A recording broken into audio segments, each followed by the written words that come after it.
metric to use there?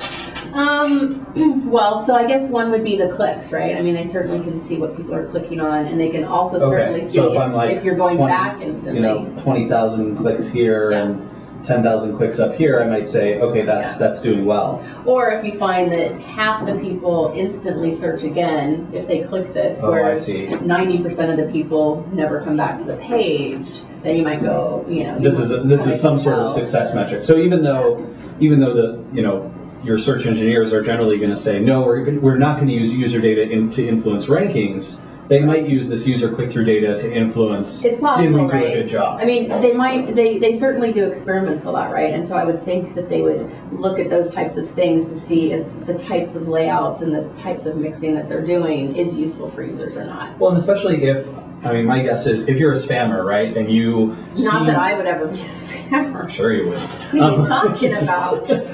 So if you're like one of those Nathan Bugia spammer types, yes, right, ugly guy, then you might would never do a video with him. No, I would not. Yeah.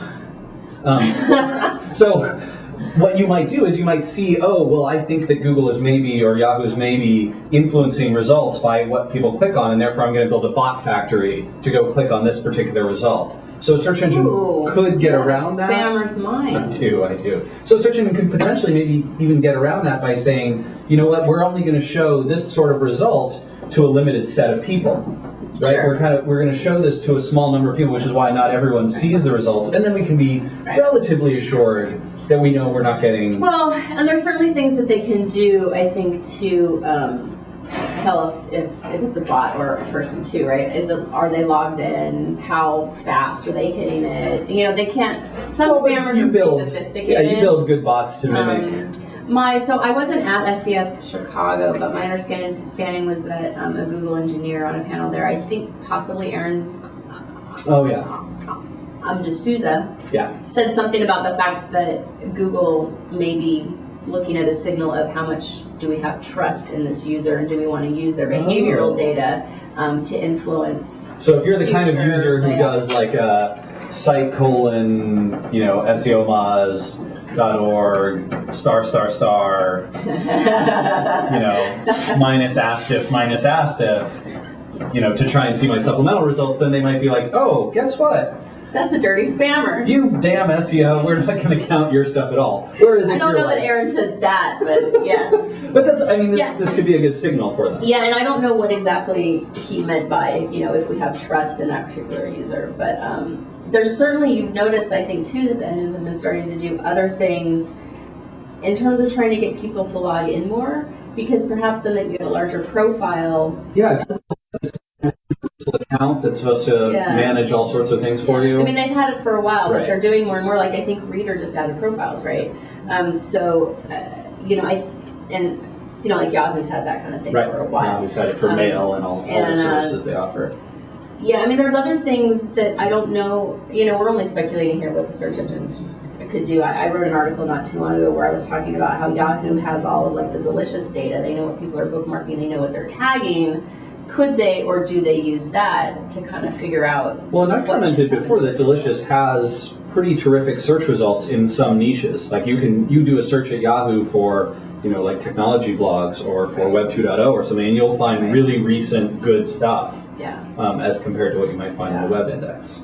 So the other thing that they may use, and I don't know if they do, but would be helpful if they did, is like, so one of the types of items that the search engines blend in is like news results. So when someone goes to news specifically and searches on news, they can tell what pops up to the top and what people seem to be most interested in. So do they use that to help to determine the relevancy of how that news result should be integrated? So, but is that based on click-throughs? Well, I mean, there's lots of things, again, that they could do, right? They certainly have ranking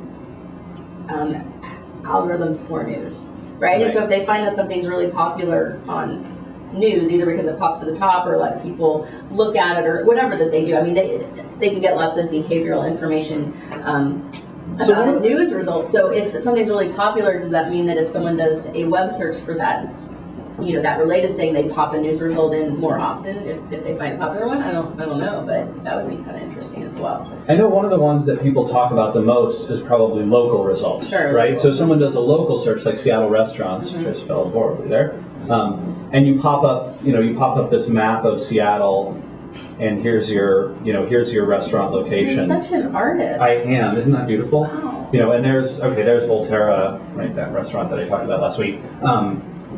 And here I've got my 3 listings, 1, 2, 3, and people are constantly wondering, well, what makes up this 1, 2, 3? Because it doesn't appear to be. Right. It doesn't appear to have any similarity to the web algorithm. These are certainly not highest page rank or most popular or anything like that. And they'll change frequently for different users.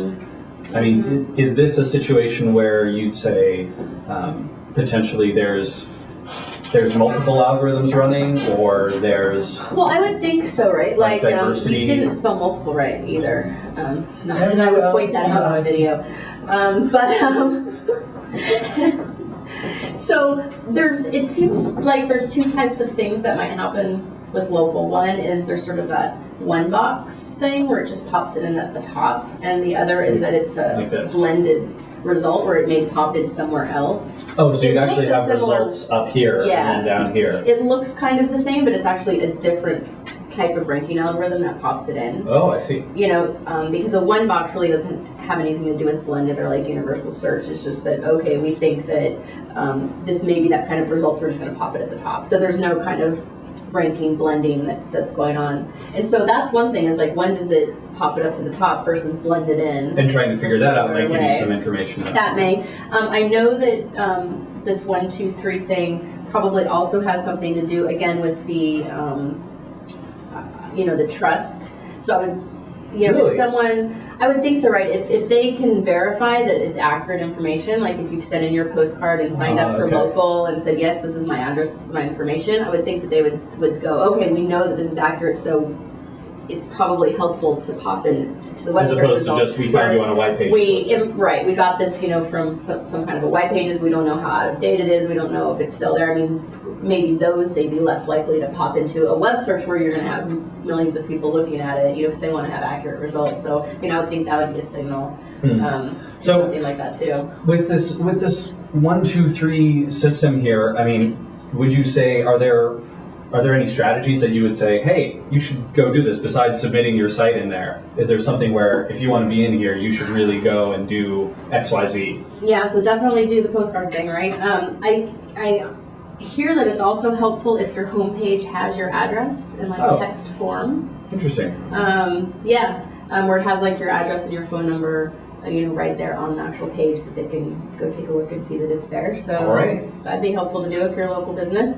And then, of course, other things that are just always good for web results anyway, like putting the name of the city on your page. I mean, you've probably seen this a lot, right? You look at a restaurant, and they don't think about the fact that they should put Seattle somewhere on that page. They just put the name of the restaurant, because they're not thinking in terms of web search. That, they're right? just thinking everyone who's coming to us is going to know what city we're in. Know when we're in, right? So that's probably a helpful thing to somehow do. So, All right. Well, very cool. Vanessa, thanks a ton for coming by. I'm sure we will see you again for more of this whiteboard fun stuff. We have like 10 more topics we want to talk about. But until next week, everyone, happy Whiteboard Friday, and we'll see you in 2008. Wow. Amazing. All right. Pretty cool. Take care. Bye.